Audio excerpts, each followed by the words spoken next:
Right, how y'all doing? It's about 6:10 in the morning. I've got a little bit of downtime before I have to realistically make breakfast and have the kids. So, I think I'm going to listen to some tunes and go for a walk. But because it's still dark out, I won't take the camera. I think I'm going to take the dog out. Day 2 of the weekend off is going to be. I don't know. I think we've got family coming around. I'm not going to record a huge amount about it, and I've got a couple hours until I wanted to actually get up. So turns out it's pretty wet out there. Gorgeous blue skies though. Deep blue. I'm gonna think we're a household of takeaway junkies, but I've just had a surprise breakfast delivered. Oh mate. Hey.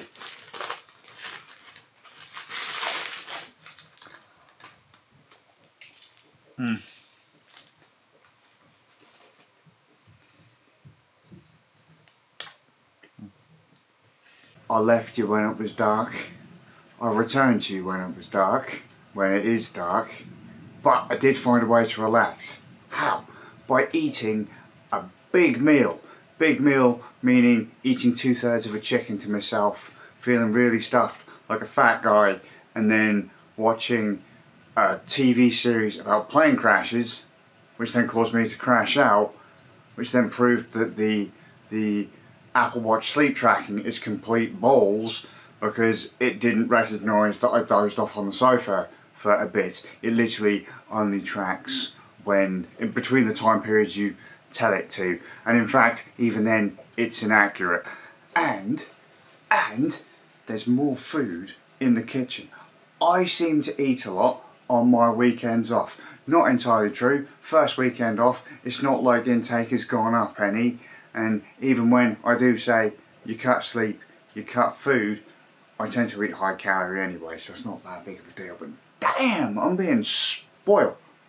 I am proper being spoiled. Mickey D's, chicken dinner. I've actually got a meatball, spaghetti meatball dealio in a slow cooker that I guess we're going to have tomorrow now instead of for tea.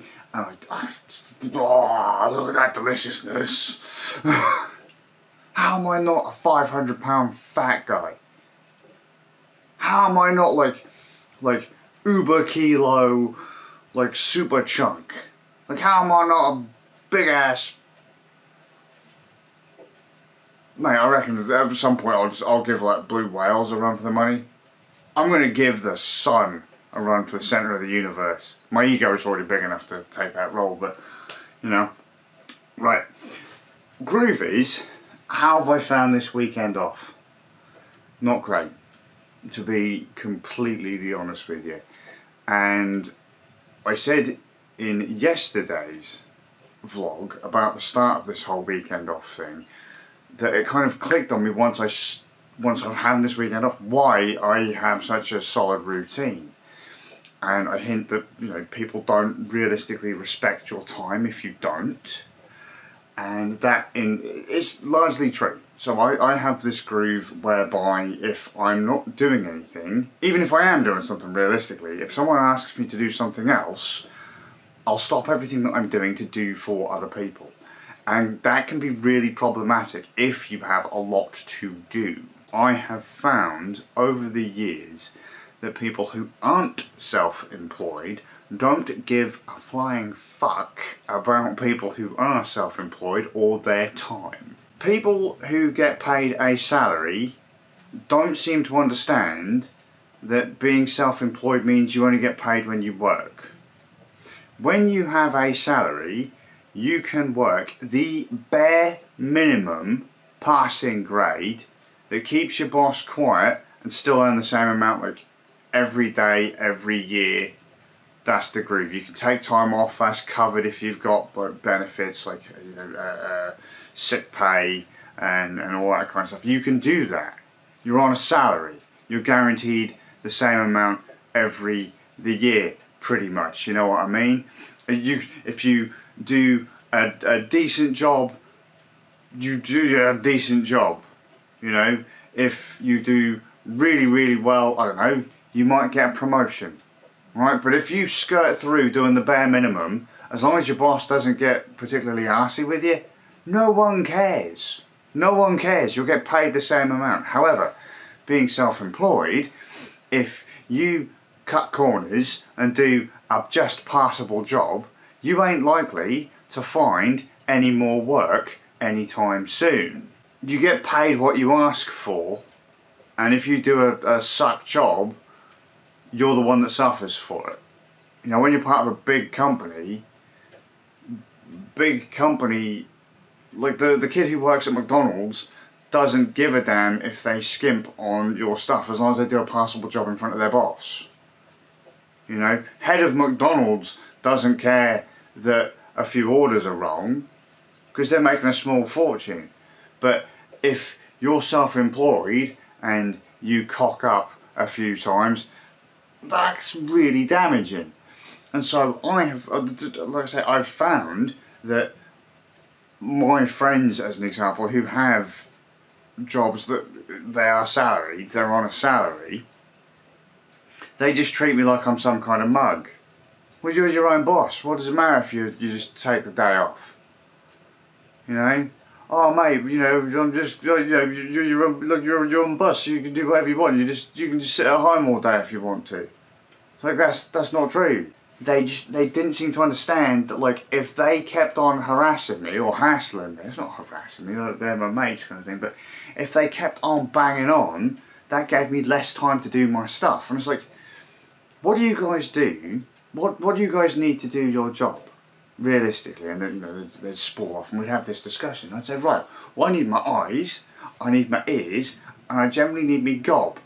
Right? And if I'm sat on a call, well, one of you nuggets, well, I can't use my ears, so I can't do my damn job. And they just don't get it.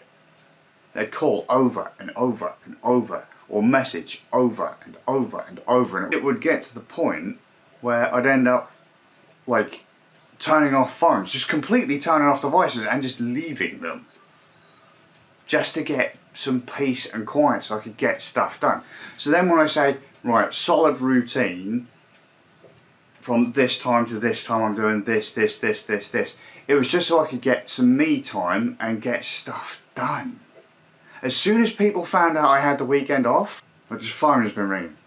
Messages for things that don't matter, and don't get me wrong, I love my mates and I love a lot of my acquaintances and all that too, but just, guys, please. I used to have a big old full head of hair no more than 2 years ago. You know? Big old hair down to here. And now look at it. Because they don't respect your time. Because they think you can do whatever you want. And I'll tell you now, my boss, me, I don't appreciate wasting time. I can't do it. It's like things just aren't fulfilling. I don't, for example, and don't get me wrong, I do some things that would be considered a waste of time, but like, I can't just sit there and veg in front of a telly. I don't like it. I don't see the point. I can't do things where my interaction doesn't amount to anything. Like, if nothing moves forwards with me being there, what's the point?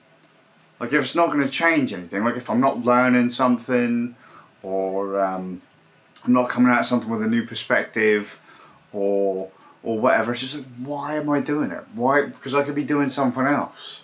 There's a limited number of hours in the day that I have to do things, because otherwise I've got other responsibilities. You know, I've got family, I've got kids and that. There's only a small part of time where I can do what I'd like to do, and every time someone else is faffing about, that's eating my time. Whereas if I was trying to explain to people, like, if you have a 9 to 5, that 9 to 5 you are unavailable. You're gone, right? Why can't you treat me like I have a 9 to 5? It just doesn't seem to work for people. More people are coming to understand. Since the lockdowns and stuff happened back in 2020, a lot of people were having to work from home, and their families couldn't get into their heads that, well, they're at home, so they must be available. It's not how it works. You know, you've still got to get your job done. And I've spoken to many a friend who have started working from home, and they said, well, how do you do it? How have you done it all these years? It's like a lot of stress. It's like, now do you understand why I have to have this routine? And they're like, sorry. And then as soon as they find out got a day off, they're like I said, you've got a finite amount of time in the day, and time is realistically the only thing you have in this world. It's all you have. So try not to just sit there and waste it, because you could start it in your 20s and then next thing you know you're in your 30s and nothing has moved forward. I know so many people who are still living lives like they're teenagers. And it's sad, same world perspectives and everything. So you've just wasted all that time.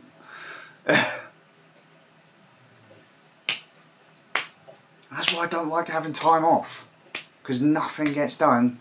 And I don't mind listening to people, I don't mind taking calls, but the problem is I have this thing where I can't say no. It's my fault, it's largely my fault. I can't say no. So if someone calls and they say, can you help? Yeah, sure. And I'll go and help, and I'll get a pat on the back. You shouldn't do a good thing just to get praise.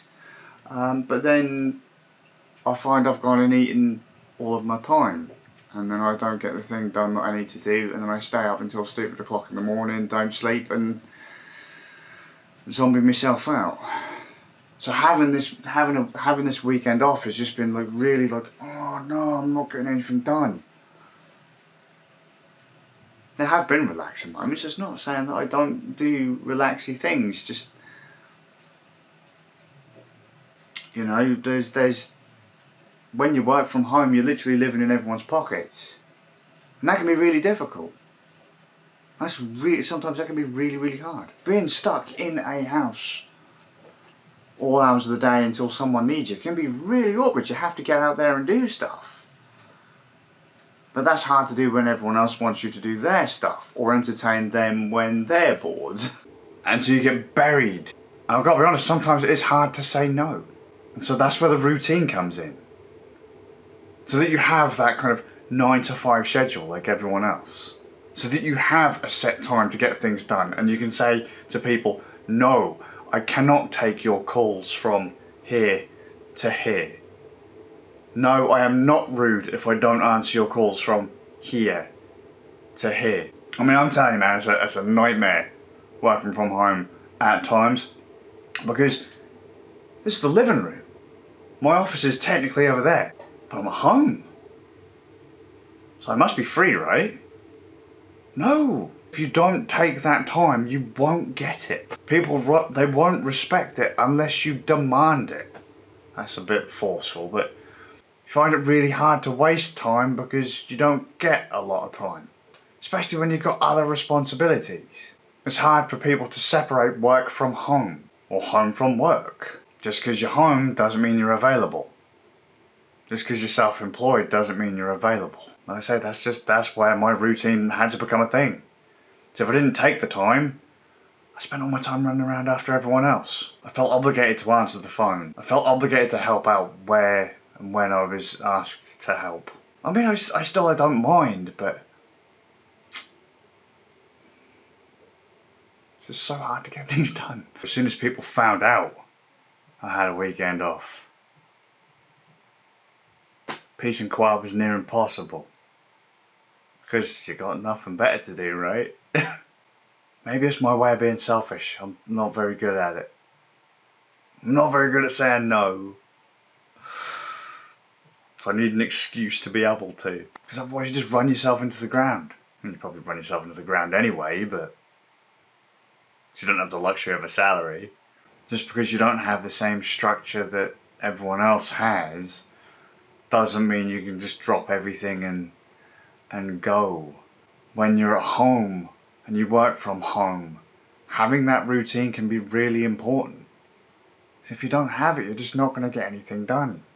You will just sit and veg or find yourself constantly getting distracted. You do take hits in many, many, many areas. You know, there are many a times I've let go of sleep and eating and a social life to get stuff done, but then I think to myself sometimes, if people had actually just respected routine to start with, some of those sacrifices wouldn't have had to have been made because you actually had the time to get things done, you know? You'd have more time if people had stopped stepping in and interrupting you. Did any of that make any sense? I don't think that made any sense. I'll watch this back and go, you complete and utter nugget, what about this and this and this and this? So you get for not writing it down, mate. You thought about it before you had a chicken dinner, and then you proper zonked out, mate. And now your brain has turned into, well, scrambled egg, maybe, I don't know. So it's time for bed. So I can get another 6 hours of sleep. Hope you're well, and I'll see you all with a bit of luck in the next one. We'll just keep on, we'll continue this one. Just keep on rolling with it. Being self-employed ain't as easy as people seem to think it is. It just isn't. You'll sign on the line and everything else is done for you. Self-employed, you've got to sort out insurance. You've got to sort out your own taxes. The salary man don't go worry about that. You got to deal with your families, your children's hopes and dreams whilst you're sat in your office. In my case, the living room. Oh man, check this out, check this out. So busy. Yeah, we said that ages ago. What about me? No. Just leave me alone.